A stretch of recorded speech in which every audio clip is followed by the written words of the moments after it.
The K step is done on a diagonal direction. We're going to start with our right foot. We step the right foot to the right corner or right diagonal, step. We follow that through with a touch. We're going to bring our left foot back into our center position, step, touch, followed by the right foot into our back diagonal, right, touch, and back with our left foot into our center, touch.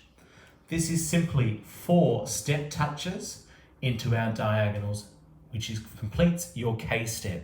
Let's try it again. Right foot leading, right diagonal. I'll count you in. 7, 8. Step, touch, back, touch, forward, touch. Let's try it with the count. 1, 2, 3, 4, 5, 6, 7, 8.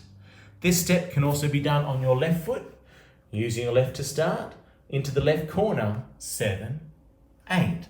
Step, touch, back on the diagonal, touch, forward, touch, with the count, 1, 2, 3, 4, 5, 6, 7, 8, the K step.